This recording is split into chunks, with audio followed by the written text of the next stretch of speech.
So I thought I'd start a YouTube channel of my allotment, or my kitchen garden.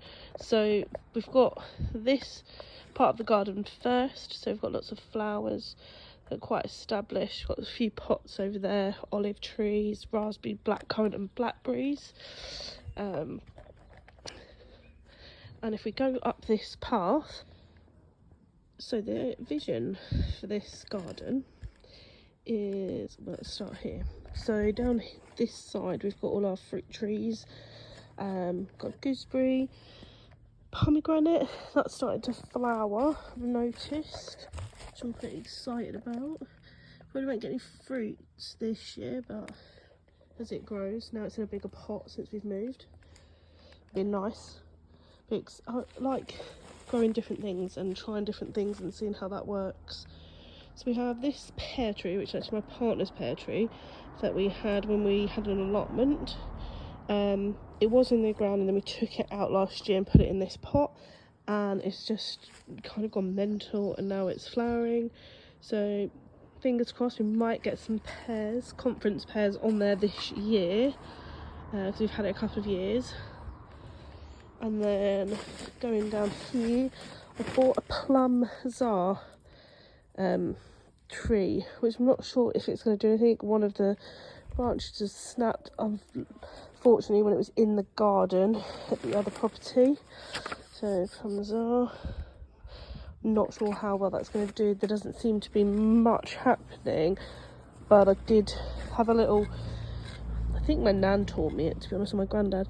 Just, go down there and you can see the green, so it's still alive. So I'm hoping that it will do something maybe next year. And then we've got another plum tree, but this time it's an opal one. Got this one actually from, is it this one? Yeah, this one was reduced to £4 in a co-op one morning. This one, and I believe, if we go a bit further down, this Golden Delicious that's got some lovely green foliage on it. Yeah, the Golden Delicious. They're both £4, so I thought, well, why not give it a try? We've also got my blueberry that we've always had in a pot actually, and I got quite a few blueberries off it last year. Well, actually I didn't, my nieces and nephews kind of ate them before I got to any of them.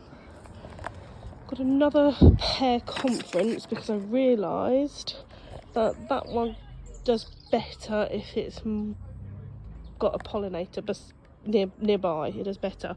So what this one, there's some buds coming on, so I'm hoping in a few years time we'll get pears out of that tree. And then these poor roses down here, they don't look great.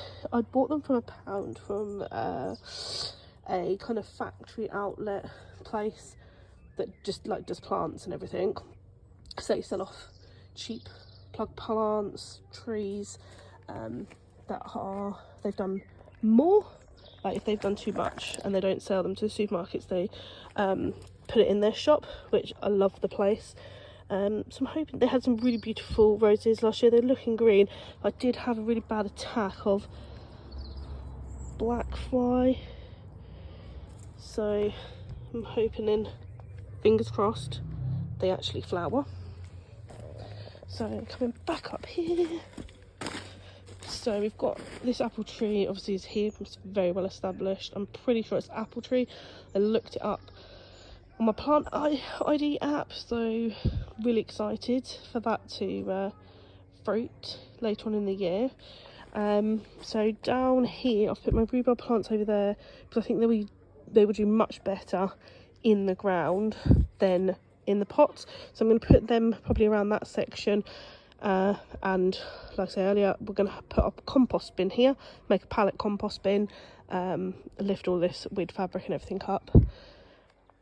Now underneath the base of the tree, done lots of research because it's kind of a bit of a, not wasted space, but can't really grow sweet corn or whatever in that part of the area. So I'm going to do a strawberry and herb kind of garden around it.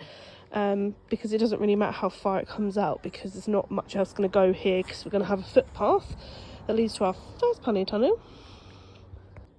So like I said, we've got asparagus in here. They will be going in the ground. We're going to be composting and putting well rotted manure down here. Like everywhere's going to have rotted manure on the ground, and then I'm going to make some pathways with some bark, because I learned from Hugh Richards that, I'm pretty sure it's Hugh Richards, sorry if it wasn't you, that putting bark down on the pathways in a couple of years time, that will start to rot down, and you could literally just scoop it up and put it on your garden, then put some fresh bark and bark the footpaths.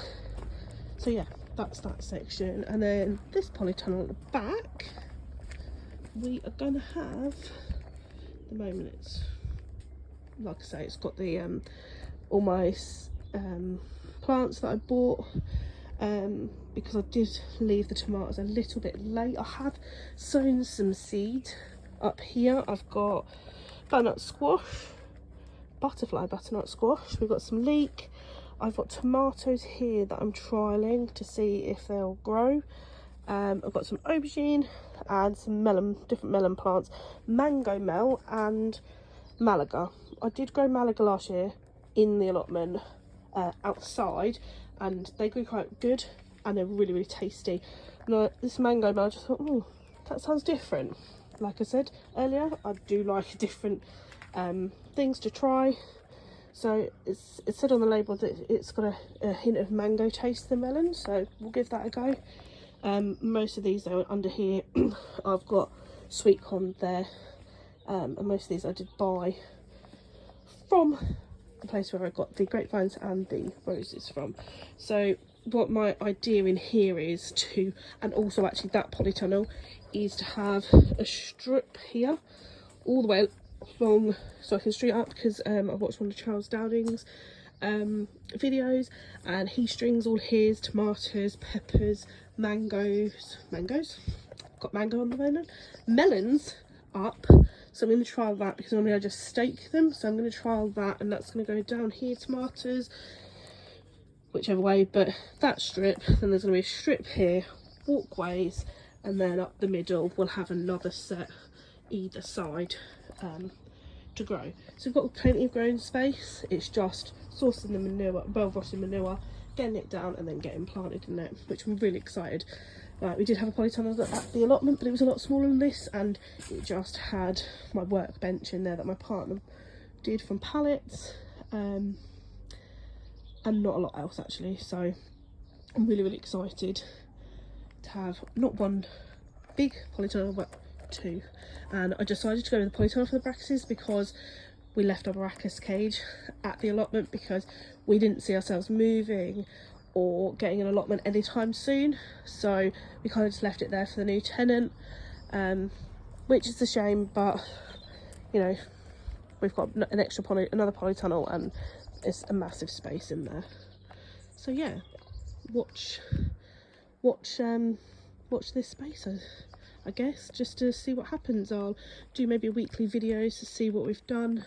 There's a bit of work to do here with quite a lot of weeds or flowers in, I think, that he's had previously, so I think I'm just going to cardboard everywhere there, and just put the compost manure down and just clean all this up. That'll probably be the next job. I think we're going to get manure hopefully Saturday.